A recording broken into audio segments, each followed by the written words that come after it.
YS Vivekananda Reddy హత్య గురించి జగన్మోహన్ రెడ్డి తొలిసారి సంచలనమైనటువంటి వ్యాఖ్యలు చేశారు. వైఎస్ వివేకానందరెడ్డిని చంపింది ఎవరో ఈ జిల్లా ప్రజలందరికీ తెలుసు. ఎవరో తెలిసినప్పటికీ నా చెల్లెళ్ళు మాత్రం ఆ హంతకులకే మద్దతు తెలుపుతున్నారు.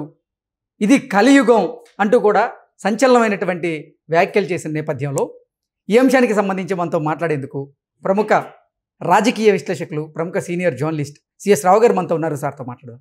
Sir hi sir. Hello sir, YS Vivekananda Reddy హత్య కేసు గురించి తొలిసారి జగన్మోహన్ రెడ్డి స్పందించారు.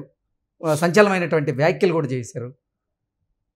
వైఎస్ వివేకానందరెడ్డిని చంపింది ఎవరో ఈ జిల్లా ప్రజలు మొత్తానికి తెలుసు. నాకు ఆ హత్యకి అసలు ఎటువంటి సంబంధం లేదు. ఆ హంతకులకే ఇప్పుడు నా చెల్లెళ్ళు మద్దతు తెలుపుతున్నారు అంటూ కూడా సంచలనమైనటువంటి వ్యాఖ్యలు చేస్తూ ఇది కలియుగం అనేటువంటి వ్యాఖ్యలు అయితే చేయడం జరిగింది. ఏంటి సార్ అసలు ఆయన వ్యాఖ్యల వెనక ఉద్దేశం ఏంటంటే ఏం చెప్తారు?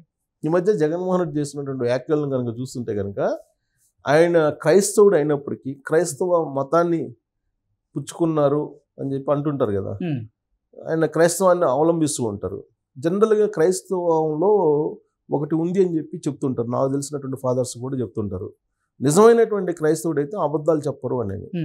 అబద్ధాలు చెప్పరు, అబద్ధాలు ఆడరు. క్రైస్తవ మతాన్ని పుచ్చుకున్నటువంటి నిజమైనటువంటి క్రైస్తవులు అసలు క్రైస్తవమే అక్కడి నుంచి స్టార్ట్ అవుతుంది అనేది కొంతమంది నాకు తెలిసినటువంటి ఫాదర్లు అప్పుడప్పుడు చెప్తూ ఉంటారు. ప్లస్ దానికి ఉదాహరణ కూడా చెప్తుంటారు. ఇప్పుడు సోనియా గాంధీ ఉంది. సోనియా గాంధీ రాష్ట్రాన్ని విడదీయడానికి కారణం ఏంటంటే ఆమె ఎన్నికల్లో నేను రాష్ట్రాన్ని ఇస్తానని చెప్పి తెలంగాణ ప్రజలు చెప్పాను, కాబట్టి నేను రాజకీయంగా నష్టపోయినా కానీ నేను ఇవ్వాల్సిందేనని చెప్పి పట్టుబట్టి ఆవిడ రాష్ట్రాన్ని విడగొట్టారు అని చెప్పి చెప్తుంటారు. అది నిజమైనటువంటి క్రైస్తవం అని చెప్పి గుర్తు చేస్తుంటారు. కాంగ్రెస్ పార్టీలో ఉన్నటువంటి కొంతమంది క్రైస్తవ మతస్థులు కూడా చెప్తుంటారు.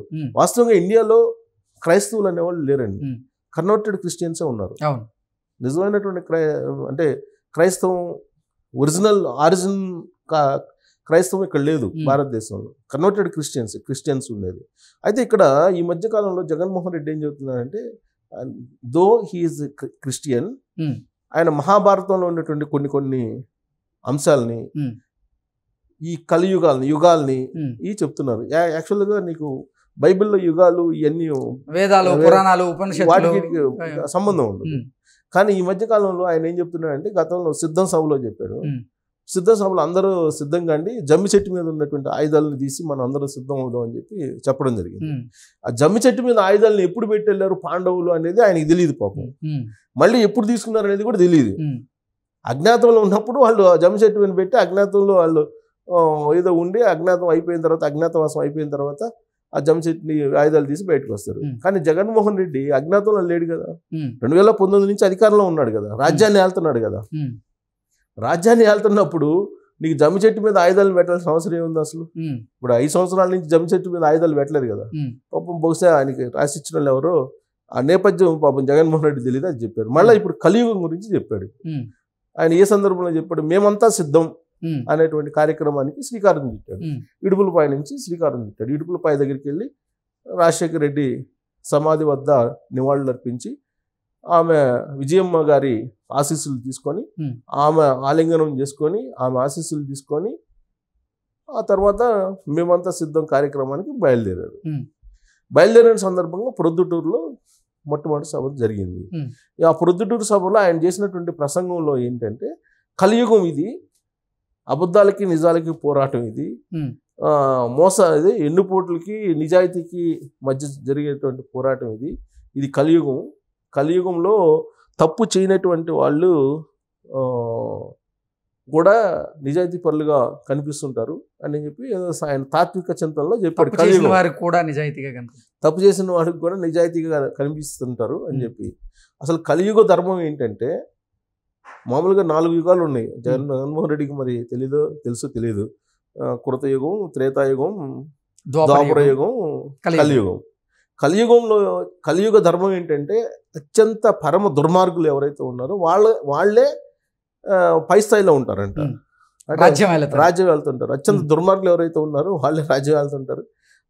అంటే దుర్మార్గులకే ప్రాధాన్యత ఉంటుంది, అధికారం ఉంటుంది, దుర్మార్గులకే ప్రాధాన్యం ఉంటుంది అని చెప్పి కలియుగం చెప్తుంటుంది. మంచోళ్ళు వెనకబడిపోతుంటారు అని. ఇవాళ జగన్మోహన్ రెడ్డి భారతదేశ వ్యాప్తంగా ఉన్నటువంటి ముఖ్యమంత్రుల్లో రిచెస్ట్ సీఎం అని చెప్పి కేంద్ర ప్రభుత్వమే తేల్చింది, ఆన్ రికార్డ్, ఆన్ పేపర్. తర్వాత జగన్మోహన్ రెడ్డి ప్రచారానికి మేమంతా సిద్ధం అని చెప్పి ప్రజల్లోకి వెళ్ళినప్పుడు ప్రజలకు ఏం చెప్పాలి? 2019 నుంచి ఇప్పటి వరకు ఆయన ఏం చేశాడో చెప్పాలి. ఆయన చెప్పిందల్లా ఒకటే, బటన్ నొక్కాను 130 సార్లు, 2 సార్లు మీరు ఈసారి బటన్ నొక్కండి, ఈ 130 సార్లు 2 లక్షల కోట్లు మీకు వేసాను, ఇదే చెప్తున్నాడు. సో ఇది చేస్తే మరి మిగతా ఎవరు చేయాలి? ఇది చేశారు, బాగానే ఉంది. మరి 2019 ఎన్నికల్లో మద్య నిషేధం చెప్పావు కదా, మద్య నిషేధం చేయకుండా నేను ఓట్లకు రానని చెప్పాడు కదా. మళ్ళీ ఈయన ఓటర్ల దగ్గరికి వెళ్ళి నేను నిజాయితీ పరండి, నేను మాట తప్పను, మడిమ తిప్పను, ఇవన్నీ అంటే చెప్తాడు. విద్యుత్ ఛార్జీలు పెంచనన్నాడా? 8 సార్లు పెంచాడా? అవి చాలక మళ్ళీ ట్రూ అప్ ఛార్జీలు అని చెప్పేసి ఈవెన్ నాకే వస్తుంది బిల్లు, మా ఊర్లో నాకే వస్తుంది బిల్లు. అప్పుడెప్పుడో 5 సంవత్సరాల క్రితం ఒక నెల మిస్ అయింది కాబట్టి మీరు డబ్బులు కట్టాలని నాకు బిల్లు వస్తుంది. ఏ నెల మిస్ అయింది చెప్పండి అని అంటే ఇంతవరకు నేను ఆ ఏఈకి డిఈకి ఫోన్ చేశా, చెప్పట్లా. ఏం చెప్తున్నా తెలుసా సార్, మీ వ్యవసాయ బోర్కి ఇంటికి మధ్య డిటాచ్ అయిపోయింది సార్, ఆ డిటాచ్ అయిన సందర్భంగా ఈ బిల్లు వచ్చింది సార్ అన్నాడు. సరే ఏ నెలలో వచ్చిందా, డిటాచ్ ఎప్పుడైందా చెప్పండి, చెప్పట్లా. ముందు 700 కదా సార్ కట్టండి సార్ అంటాడు. 700 ఎందుకు కట్టాలా, దానికి కారణం చెప్పండి అని అంటే చెప్పండి. ఇలాంటి సమస్య ఆంధ్రప్రదేశ్ ప్రజల్లో చాలా మందికి ఉంది. అంటే ఆ విధంగా వసూలు చేస్తున్నారు. మద్య నిషేధం అన్నాడు, అది చేసేసాడు. ప్రత్యేక హోదా తెస్తానన్నాడా, తెచ్చాడా? తేలేదు. రాజధాని విషయంలో, అమరావతి విషయంలో ఏం చెప్పాడు? ఇప్పుడు ఏం చేస్తున్నాడు? 3 రాజధానులు అంటాడు. అంటే ఇవన్నీ పబ్లిక్ అంతా మర్చిపోతాడని చెప్పి జగన్మోహన్ రెడ్డి అనుకుంటాడు. అదే కలియుగ ధర్మం అంటే కలియుగంలో అబద్ధాలు ఎన్ని చెప్పినా కానీ నడిచిద్దులు అని చెప్పి అనుకుంటున్నాడు ఆయన. చెప్తూ వివేకానంద రెడ్డి మర్డర్ గురించి చెప్పాడు. వివేకానంద రెడ్డి మర్డర్ గురించి చెప్తూ ఆ మర్డరు చేసినాడు దస్తగిరి అని పేరు చెప్పలా, ఇండైరెక్ట్గా చెప్పాడు. వివేకానంద రెడ్డిని మర్డర్ చేసినాడు, మన కళ్ళ ముందే తిరుగుతున్నారు. అలాంటి వాళ్ళకి చంద్రబాబు నాయుడు మద్దతు ఇస్తున్నారు, మా చెల్లెళ్ళు కూడా అతనికి మద్దతు ఇస్తున్నారు, ఇదే కలియుగము అని అంటాడు. అసలు వివేకానంద రెడ్డి మర్డర్ చేశారు అని చెప్పి ప్రధానంగా సిబిఐ తెలిసినటువంటి అవినాష్ రెడ్డిని పక్కన పెట్టుకొని ఈ మాటలు చెప్పాడు ఆయన. వివేకానంద రెడ్డి మర్డర్కి కర్త కర్మ క్రియ అందరూ అన్నీ అవినాష్ రెడ్డి అండ్ వాళ్ళ తండ్రి భాస్కర్ రెడ్డి అని చెప్పి సిబిఐ ఛార్జ్షీట్లో పేర్కొన్నారు. సిబిఐ ఛార్జ్షీట్లో పేర్కొన్నటువంటి అంశాన్ని వదిలిపెట్టారు. అప్రూవ్డ్గా మారినటువంటి దస్తగిరి మర్డర్ చేశాడు, అతని కళ్ళెదుట తిరుగుతుంటే మర్డర్ చేసినటువంటి వాళ్ళు ఇతరుల్ని అంటే తన మీద పాపాన్ని మోపుతున్నారు అని చెప్పి జగన్మోహన్ రెడ్డి కలియుగ ధర్మాన్ని బయటకు తీశాడు. అంటే కలియుగంలో ఏది చెప్పినా చెల్లిద్ది అని అనుకుంటున్నాడు. అట్లుండదు, కర్మఫలం కూడా ఉంటుంది కలియుగంలో. ఇంతకుముందు కృతయుగంలో కానీ, త్రేతాయుగంలో కానీ, ద్వాపరయుగంలో కానీ కర్మఫలం అనేది నెక్స్ట్ జన్మకి రొటేట్ అయ్యేది. కానీ కలియుగంలో ఇప్పుడే కర్మఫలాన్ని ఈ లైఫ్లోనే అనుభవించాలనేది కూడా కలియుగంలో ఉంది. బహుశా జగన్మోహన్ రెడ్డికి అది తెలియదేమో. అంటే కర్మఫలం అనేది ఒకటి ఉంటుంది, ఆ కర్మఫలాన్ని అనుభవించాలి అనేది ఒకటి ఉంది. సో ఇప్పుడు జగన్మోహన్ రెడ్డి కలియుగాన్ని గుర్తు చేస్తున్నాడు. కలియుగాన్ని గుర్తు చేస్తూ అవినాష్ రెడ్డి పక్కన పెట్టుకొని ఆయనకి అభ్యర్థికి మద్దతు ఇవ్వాలని చెప్తూ సిబిఐ ఛార్జ్షీట్లో పొందుపరిచాడు. వివేకానంద రెడ్డి మర్డర్ కేసులో సూత్రధారి అతను. అలాంటి అతన్ని పక్కన పెట్టేసి అసలు పైగా సునీతారెడ్డి శర్మల ఏం చెప్తున్నారు, ఇది పొలిటికల్ మర్డరు, ఇంట్లో వాళ్ళు చేసిన మర్డరు, ఇంట్లోనే హత్య చేసిన వాళ్ళు ఇంట్లోనే ఉంటారని నేను ఎక్స్పెక్ట్ చేయలేదని చెప్పి సునీత చెప్తుంటే, వివేకానంద రెడ్డి మర్డర్ కేసు గురించి జగన్ ఇంకొక రకంగా చెప్తాడు.